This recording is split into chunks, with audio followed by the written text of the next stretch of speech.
ஐயோ! இது வேற ஒரு கொடுமை. ஒரு 6 மாசம் டைம் குடுங்க, 6 மாசம் டைம் குடுங்க. அப்போ பொறுமையா 5 வருஷம் கழிச்சே வந்திருக்கலாம்ல. நல்லா டைம் எடுத்து, இப்ப இந்த 10,00,000 கோடி அடுத்து வர முதலமைச்சர் எப்படி கடன் அடைக்கிறாரு, எல்லாம் பார்த்துட்டு பொறுமையா உள்ள வந்திருக்கலாமே. எதுக்கு தப தப தபன்னு ஓடியான்ட்டீங்க. இப்போ வந்து பயப்படுறீங்க. ஐயோ! இவ்ளோ கடன் இருக்கு, அவ்ளோ கடன் இருக்கு. குடுங்க. ஆதவர்ஜுனா மாமியார்கிட்டேருந்து வாங்கி குடுங்க. அவங்க மாமனார்கிட்டேருந்து வாங்கி குடுங்க. அவர்கிட்டேருந்து வாங்கி குடுங்க. அவர் மச்சன அங்க பாண்டிச்சேரியில நிக்கிறார்ல, அவர்கிட்டேருந்து வாங்கி குடுங்க. எல்லாரும் குடுங்கப்பா. நீங்க தான் மக்களுக்கு சேவை செய்ய வந்தீங்க. நீங்க குடுங்க காச. மக்கள்கிட்ட இருந்து எதுக்கு ஒரு லட்சம் ரூபாய்க்கு செக் வாங்குறீங்க? ஏன்பா ஃபேக் நியூஸா பரப்பிட்டு இருக்கீங்க? விவசாயம் நாங்க பண்ண சொன்னா உங்களுக்கு காமெடியா இருக்கும். நீங்க மொட்டை மாடி தோட்டம் பண்ணுவீங்க, அது மட்டும் உங்களுக்கு நல்லா இருக்கும். கேட்டா எதுக்கு தாலைப்ப டிவி பேசுறீங்க? டேய் நீங்க என்ன பண்ணிட்டு இருந்தீங்க 2 வருஷம் முன்னாடி வரைக்கும்? இன்னைக்கு காலையில நியூஸ் பாக்குற ஒரு பொண்ணு ஒருத்தன் கல்லாலேயே அடிச்சு கொண்டுட்டான். எங்க போச்சு சிங்க பெண்கள் பாதுகாப்பு படை? அப்போ ஃபர்ஸ்டே 2 வருஷமா இதை புடுங்கிருக்க வேண்டியதானே. எல்லாத்தையும் ப்ரிப்பேர் பண்ணிட்டு எங்களுக்கு சிலிண்டர் வேணாண்ணா, எங்களுக்கு நகை வேணாண்ணா, உங்களுக்கு எதுவுமே வேணாம், சிஎம்மே வேணாங்க, நம்மளுக்கு நம்ம ஜாலியா இருப்போம், யாராண்டா என்ன நம்மளுக்கு. இப்போதோ மேடம் வராங்க. எனக்கு ஒன்றும் புரியல. இங்கே இத்தனை பேர் பசியும் பட்டினியுமா வாழ்றாங்க, இதுக்கெல்லாம் உங்களுக்கு அழ வரல. கருப்பம் படம் ரிலீஸ் ஆகலையாங்க, சூர்யா அழுதா பிரச்சனை இருக்கு, அதுக்கு ஆர்ஜே பாலாஜி அழுதா அதில் ஒரு நியாயம் இருக்கு. நீங்க ஏன்டா அழுறீங்க?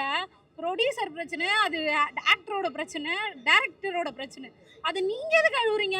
இங்க இத்தனை பேர் கொண்டு போச்சு, அதுக்கு அழ வரல. அந்த படம் ரிலீஸ் ஆகலன்னு தான் உங்களுக்கு அழ வருது. கேக்குற விஜய் வீட்டுல 10 நாள் சோறு இல்லாம என்ன பாத்துருக்கீங்களா? அவர் நடிப்பாரு, அவருக்கு பணம் வரும், அது மூலியமா அவர் தேவையெல்லாம் அவர் பூர்த்தி பண்ணிப்பாரு. உனக்கு என்ன தேவையோ அதை மொத்தல பாரு.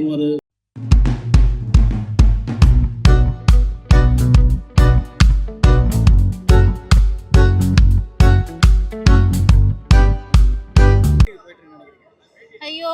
இது வேற ஒரு கொடுமை. ஒரு 6 மாசம் டைம் குடுங்க, 6 மாசம் டைம் குடுங்க. அப்போ பொறுமையா 5 வருஷம் கழிச்சே வந்திருக்கலாம்ல.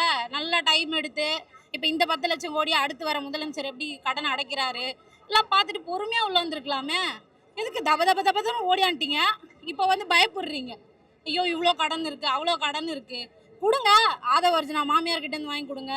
அவங்க மாமனார்கிட்டேருந்து வாங்கி குடுங்க. அவர்கிட்டேருந்து வாங்கி குடுங்க. அவர் மச்சன அங்க பாண்டிச்சேரியில நிக்கிறார்ல, அவர்கிட்டேருந்து வாங்கி குடுங்க. எல்லாரும் குடுங்கப்பா. நீங்க தான் மக்களுக்கு சேவை செய்ய வந்தீங்க. நீங்க குடுங்க காச. மக்கள்கிட்ட இருந்து எதுக்கு ஒரு லட்சம் ரூபாய்க்கு செக் வாங்குறீங்க?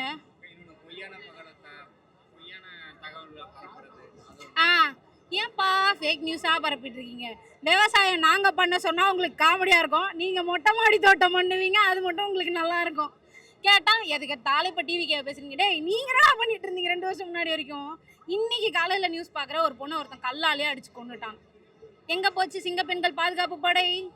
அப்போ ஃபர்ஸ்டே 2 வருஷமா இதை புடுங்கிருக்க வேண்டியதானே. எல்லாத்தையும் ப்ரிப்பேர் பண்ணிட்டு ஏடிஎம்கே ஆட்சியில நடந்திருக்கு. இப்போ நாங்க சொல்லிதான் ஏடிஎம்கே தப்புன்னு உங்களுக்கு தெரிய தேவையில்லை. நாங்க சொல்லிதான் டிஎம்கே தப்புன்னு உங்களுக்கு தெரிய தேவையில்லை. இதுதான் புதுசா வருது, இதை இவ்வளோ பேர் நம்புறாங்கன்றதுக்காக தான் இது தப்பு, இதை நம்பாதீங்கன்னு சொன்னோம். இப்போ என்ன பண்ணீங்க? எங்களுக்கு சிலிண்டர் வேணாண்ணா, எங்களுக்கு நகை வேணாண்ணா, உங்களுக்கு எதுவுமே வேணாம், சிஎம்மே வேணாங்க, நம்மளுக்கு நம்ம ஜாலியா இருப்போம், யாராண்டா என்ன நம்மளுக்கு. இப்போதோ மேடம் வராங்க. எனக்கு ஒன்றும் புரியல. இங்கே இத்தனை பேர் பசியும் பட்டினியுமா வாழ்றாங்க, இதுக்கெல்லாம் உங்களுக்கு அழ வரல. கருப்பம் படம் ரிலீஸ் ஆகலையாங்க, சூர்யா அழுதா பிரச்சனை இருக்கு, அதுக்கு ஆர்ஜே பாலாஜி அழுதா அதில் ஒரு நியாயம் இருக்கு. நீங்க ஏன்டா அழுறீங்க? ப்ரொடியூசர் பிரச்சனை, அது ஆக்டரோட பிரச்சனை, டைரக்டரோட பிரச்சனை, அது நீங்க எதுக்கு அழுவுறீங்க? இங்க இத்தனை பேர் கொண்டு போச்சு, அதுக்கு அழ வரல. அந்த படம் ரிலீஸ் ஆகலன்னு தான் உங்களுக்கு அழ வருது. இப்ப தெரியுதா நீங்க எல்லாம் எது பின்னாடி ஓடிட்டு இருக்கீங்கன்னு? Cinema cinema cinema. நான் கேக்குறேன், விஜய் வீட்டுல 10 நாள் சோறு இல்லாம என்ன பாத்துருக்கீங்களா? அவர் நடிப்பாரு, அவருக்கு பணம் வரும், அது மூலியமா அவர் தேவையெல்லாம் அவர் பூர்த்தி பண்ணிப்பாரு. உனக்கு என்ன தேவையோ அதை மொத்தல பாரு.